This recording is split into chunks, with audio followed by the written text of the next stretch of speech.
अपने आप को इतना व्यस्त कर लो कि चिंता करने का आपको समय ही ना मिले। देखिए, कहा गया है कि चिंता जो है ये चिता के समान होती है, और आजकल मैक्सिमम बीमारियाँ जो है ये चिंता करने से ही हो रही हैं, यानी कि टेंशन लेने से हो रही हैं।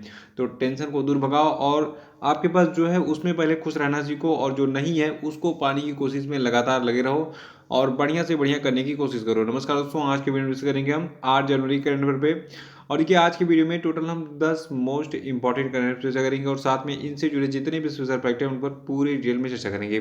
और देखिए, इस वीडियो के लास्ट में आपसे 5 क्वेश्चन अपडेट पूछाएंगे, और कल के जो 5 क्वेश्चन अपडेट थे उनके आंसर भी बताए जाएंगे। तो शुरू से लास्ट तक वीडियो बने रहेगा, और इस वीडियो को पूरा रखने के बाद आप इसकी पीडीएफ फाइल भी डाउनलोड कर सकते हैं। नीचे डिस्क्रिप्शन बॉक्स में आपको इस वीडियो की पीडीएफ लिंक मिल जाएगी।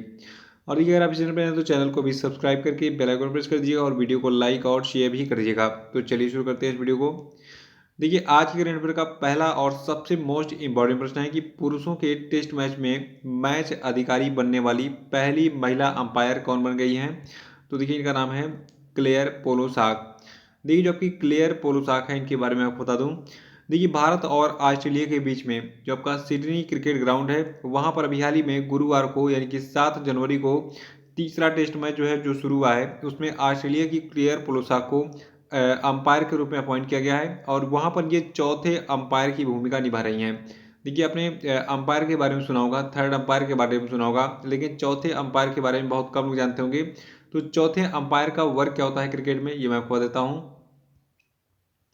देखिए, जो आपका चौथा अंपायर होता है, तो चौथे अंपायर के कार्यों में नई गेंद को लाना, यानी कि अगर बॉल खराब हो गई है तो नई गेंद वहां पे लाई जाए, ये निर्देश देता है कौन? चौथा अंपायर। और अंपायरों के लिए मैदान पर ड्रिंक ले जाना, लाइट मीटर में बैटरी चेक करना, लंच के दौरान पिच की जांच करना, और चाय अंतराल के दौरान सुनिश्चित करना कि कोई व्यवधान ना हो। चौथे अंपायर थर्ड अंपायर की जगह भी अंपायरिंग कर सकता है कभी कभी। और यदि ऑन फील्ड अंपायरों में से किसी एक के साथ कुछ होता है, तो ऐसी स्थिति में जो थर्ड अंपायर है ये ऑन फील्ड ड्यूटी देता है, ठीक है।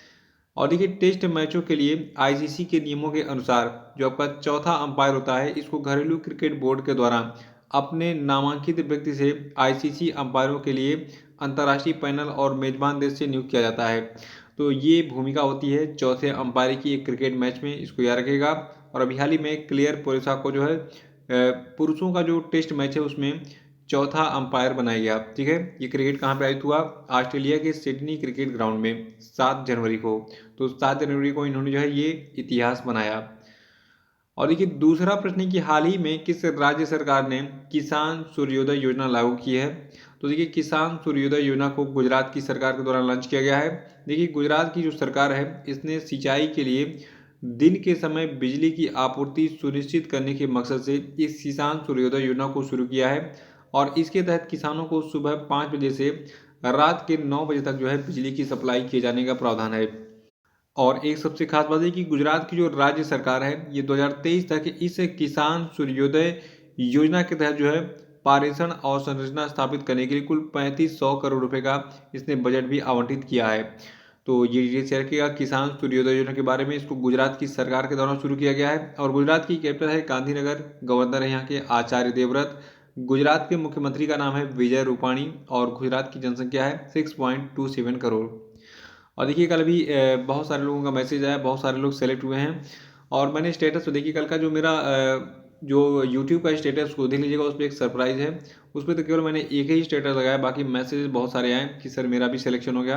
तो आप सभी सिलेक्टेड लोगों को बहुत बहुत बधाई। और ऐसे ही इस चैनल पे लगे रहिए। अभी आपने एक छोटी सी नौकरी हासिल की है, और इससे भी बड़ा जॉब आपको लेना है, मतलब आपको पीसीएस लेवल तक जाना है। और देखिए, जो हमारा वार्षिकांक 2020-21 का पीडीएफ है अपलोड हो चुका है, और इसकी लिंक आपको डिस्क्रिप्शन बॉक्स में मिलेगी, वहाँ पे क्लिक करके आप इसको ज्वाइन कर सकते हैं। और बहुत सारे एग्जामिनेशन जो हैं अभी हो रहे हैं प्रेजेंट टाइम में, उन सभी में देखिए इस पीडीएफ से पूरी के पूरे प्रश्न 100% प्रश्न मिल जा रहे हैं। तो ये पीडीएफ काफ़ी इंपॉर्टेंट हो रही है, मतलब साबित हो रही है सारे एग्जाम्स के लिए। अभी रेलवे का भी एग्जाम चल रहा है, उसमें भी सारे सारे के सारे प्रश्न जो है ये 100% इस पीडीएफ से मिल जा रहे हैं। तो इस पीडीएफ को आप डाउनलोड कर सकते हैं, और केवल 100 रुपये में सरकारी जॉब पा सकते हैं। और तीसरा प्रश्न है कि केंद्रीय मंत्रिमंडल ने हाल ही में भारत और किस देश के बीच में निर्दिष्ट कुशल कामगारों की सहभागिता से जुड़े समझौते ज्ञापन पर मंजूरी दी है? तो देखिए, ये समझौता भारत ने जापान के साथ किया है। अब क्या होगा? देखिए, जो भारत के कामगार होंगे, ठीक है, मैं आपको सरल शब्द में बता रहा हूँ। भारत के जो कामगार होंगे इनको जो है क्या किया जाएगा, एक इनका टेस्ट लिया जाएगा, इनको एक कोर्स करवा जाएगा, जापानी भाषा की इनको ट्रेनिंग दी जाएगी। अगर ये जापानीज लैंग्वेज सीख जाते हैं और उस एग्ज़ाम को पास कर देते हैं तो उनको जो है जापान की जो 14 निर्धारित क्षेत्र की कंपनियां हैं, मतलब जो इनको सेलेक्ट किया गया भारत सरकार के द्वारा, इन 14 कंपनियों में काम करने के लिए जापान भेजा जाएगा।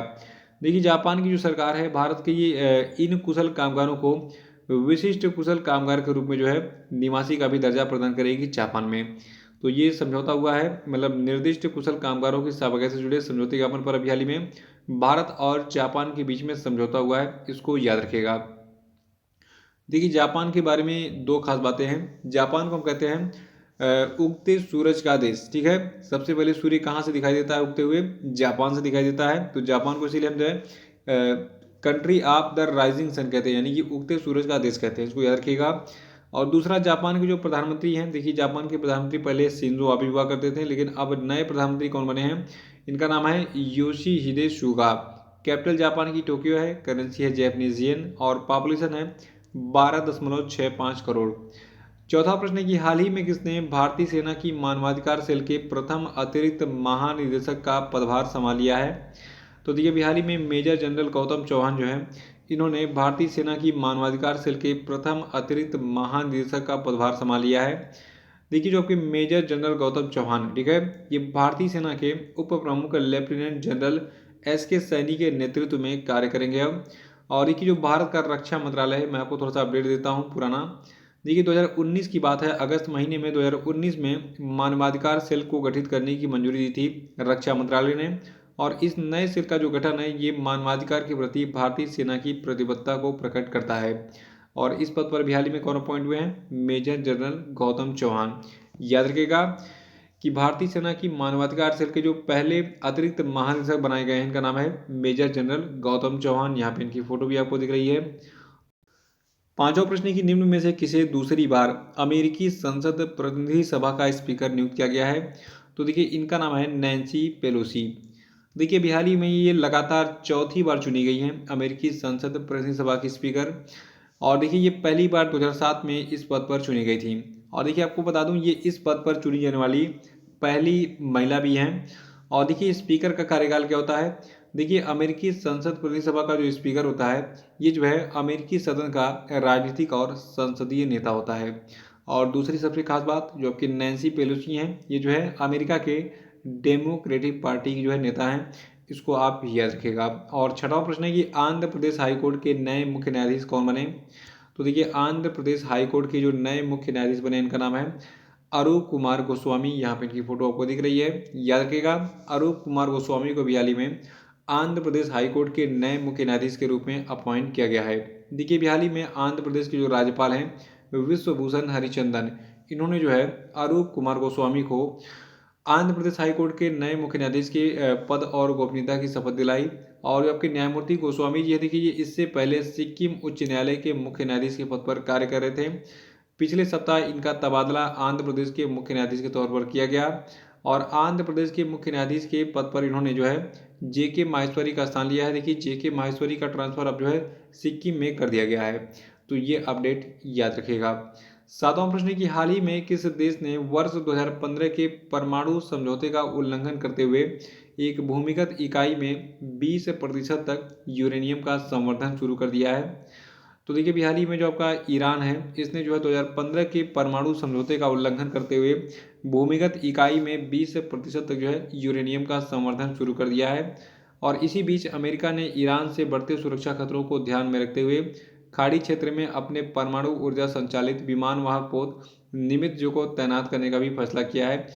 देखिए अमेरिका जो है ये संयुक्त राष्ट्र सुरक्षा परिषद का जो अस्थायी सदस्य है और इसका जिम्मेदारी भी बनता है कि अगर दुनिया में कोई भी देश आतंकवाद को बढ़ावा देता है तो वो इसे रोके। इसलिए अमेरिका ने अपना जो परमाणु ऊर्जा संचालित विमान वाहक पोत है निमित्त, इसको तैनात किया है। और ईरान को जो है ये जल्दी शायद सबक भी सिखा सकता है, इससे पहले भी सिखा चुका है।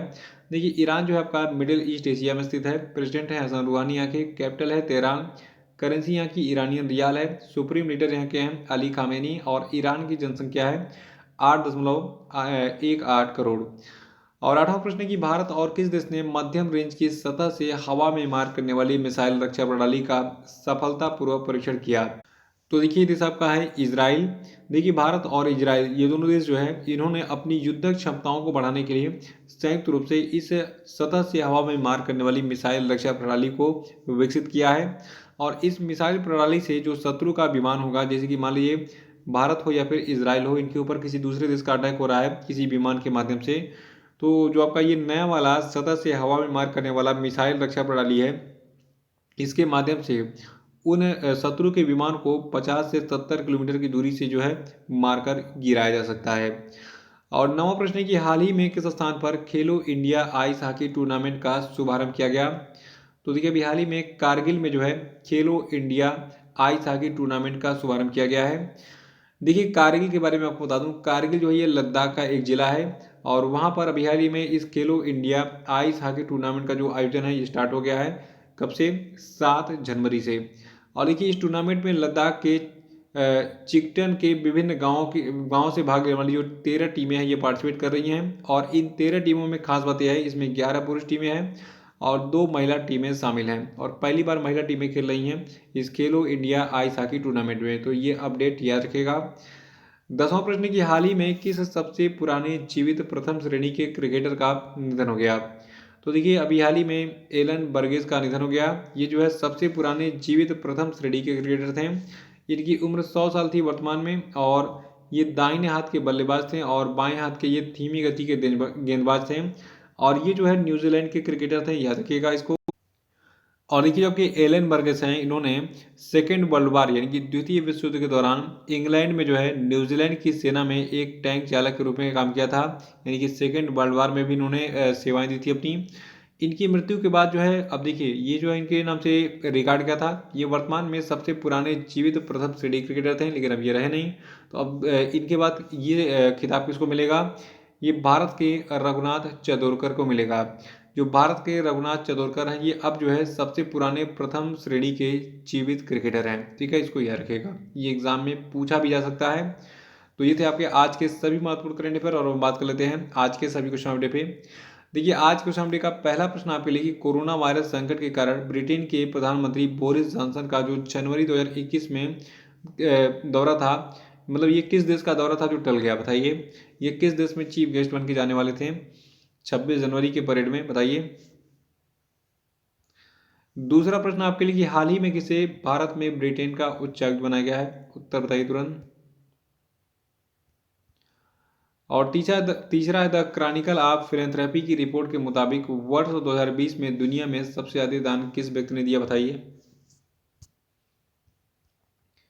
चौथा प्रश्न है कि हाल ही में किस राज्य सरकार ने बर्ड फ्लू के कारण एवियन इन्फ्लुएंजा वायरस के बढ़ते प्रकोप को देखते हुए आपदा घोषित कर दिया है, बताइए। और पांचवा की केंद्रीय खेल मंत्री किरण रिजिजू ने हाल ही में किस शहर में असम राइफल्स पब्लिक स्कूल का खेलो इंडिया स्पोर्ट स्कूल के रूप में शुभारंभ किया, बताइए। और अब हम बात करेंगे कल के जितने भी क्वेश्चन अपडेट थे उनके सही उत्तर क्या क्या हैं। देखिए क्वेश्चन अपडेट का पहला प्रश्न था कि जम्मू कश्मीर और लद्दाख कोर्ट के नए चीफ जस्टिस कौन बने हैं। तो देखिए इनका नाम है पंकज मित्तल। और दूसरा था कि दुनिया की most valuable two wheeler company कौन बनी। तो देखिए ये two wheeler company Bajaj auto है। और तीसरी थी कि हाल ही में किस देश की संसद ने मलाला यूसुफजई स्कॉलरशिप एक्ट पारित किया है। तो देखिए देश आपका अमेरिका है। चौथा था कि ऑल इंडिया चेस फेडरेशन के नए अध्यक्ष कौन बने हैं। तो देखिए इनका नाम संजय कपूर है।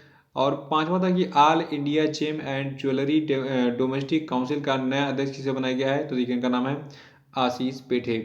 तो इसी के साथ ये वीडियो ही समाप्त होता है। वीडियो को लाइक करके इसको शेयर कर दीजिएगा, अपने व्हाट्सएप स्टेटस पे भी लगा लीजिएगा और अपने फेसबुक पेज पे भी आप इसको शेयर कर सकते हैं, ठीक है, ताकि और स्टूडेंट जो है इससे जुड़े और इससे लाभ लें। जो लोग हैं वो चैनल को सब्सक्राइब कर लेंगे और इसके नीचे डिस्क्रिप्शन बॉक्स में हमारे सभी सोशल मीडिया के लिंक मिल जाएगी, वहाँ पे क्लिक कीजिए और तुरंत फटाफट इसको ज्वाइन कर लीजिए। खास तौर से हमारे फेसबुक पेज को आपको यहाँ पे जो है जॉब से रिलेटेड बहुत सारे अपडेट मिलते रहते हैं। तो इसी के साथ बहुत धन्यवाद, thank you and have a nice day.